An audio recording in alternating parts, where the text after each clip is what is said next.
Je pense qu'il faut féliciter les gosses. Je pense aussi féliciter les U20 voilà, qui ont fini d'être champions d'Afrique, qui ont fini de montrer aussi voilà, qu'on peut compter avec eux.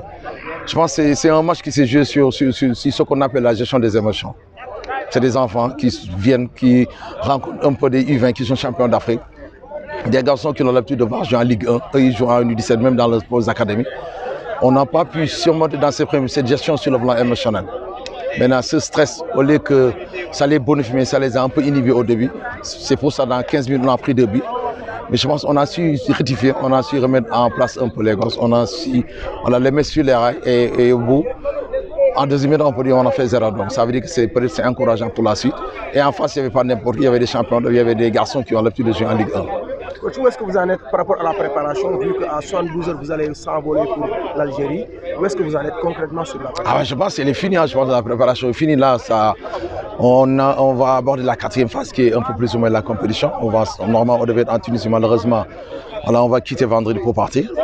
Mais je pense que dans l'ensemble, c'était un match qui était important pour nous. Parce qu'après la première phase, fonctionné par 2 matchs amicaux contre Cameroun gagnés. La deuxième phase, 2 matchs perdus parce qu'il y avait beaucoup de joueurs qui étaient, qui étaient sortis. Donc voilà, il nous fallait remettre en place une équipe. Donc là, c'était la 3e, il fallait huiler les choses. Donc là, je pense maintenant on va vers la compétition et ce match, ça va nous servir d'enseignement pour maintenant se remobiliser et attaquer le tournoi qui va arriver en Algérie.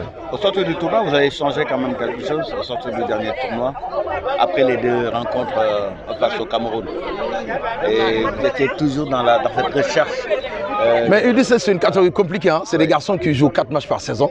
C'est des garçons qui peuvent sortir par l'IRM tout le temps. Donc tu es obligé tout le temps de remettre en place une équipe. Tu peux amener un gosse, il reste avec toi 3 semaines, il ne passe pas aux IRM. Donc il y a beaucoup d'aléas qu'on trouve chez les U17. Maintenant, il va falloir s'adapter, il va falloir être très intelligent pour manager tout et essayer d'avoir de bons résultats. Qu'est-ce que vous pouvez dire sur l'expatrié qui nous vient de parler?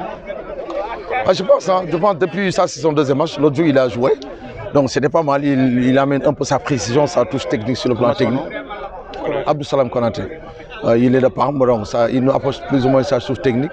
Donc ses relances sont plus ou moins proches. Et là, il aura besoin de s'aguerrir petit à petit. Je pense que le Sénégal est un championnat très difficile. Hein. Donc il a besoin maintenant de gagner un peu de rythme. Donc de gagner un peu de rythme, être plus avec les gens, je pense qu'il peut nous apporter quelque chose. Le même slogan, le manque routine d'Amérique qui porte ses fruits. Comment vous allez voyager avec ce slogan, avec les U20 qui viennent de gagner? Mais nous, on est en U17. Hein. Je pense que U17, ce qu'on demande, c'est plus qu'est-ce que vous avez semé que ce que vous racontez. L'essentiel, c'est qu'on puisse donner aux U20 un équivalent d'excellents joueurs. Et je pense en U17, si tu es obnubilé par le résultat, tu ne feras jamais bon travail. Dans les attitudes de travail, dans les attitudes de jeu, il nous faut insister sur ça. Ça peut aller avec des victoires parce qu'on a un groupe sur qui on peut compter. Mais je pense l'essentiel, encore une fois, c'est de la compétition, de prendre match 1 à 1, d'essayer de sortir de la poule, d'essayer d'aller en quart de finale. Et je pense après tout peut arriver. Comptez-vous jouer un match amical une fois en Algérie? C'est ça qu'on nous demande. Hein. Je pense que c'est important. Là, on devait être Tunisie pour jouer 2 matchs. On ne l'a pas fait. On a un match, voilà.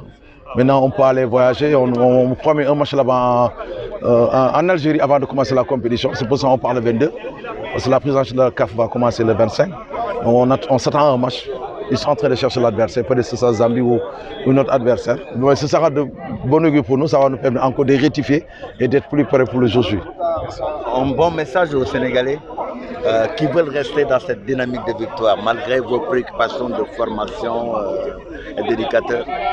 Non, malgré, tu sais quand on forme bien, tu sais quand on essaie de mettre les jours dans de bonnes dispositions, là naturellement la gagne va arriver.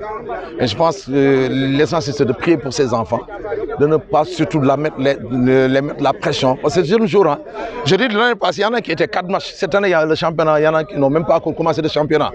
Ça veut dire qu'on ne pourra jamais comparer U20 ou 23 à U17. Donc nous, on va rester sur nos principes de travail, d'envie, d'enthousiasme pour essayer de gagner quelque chose là-bas.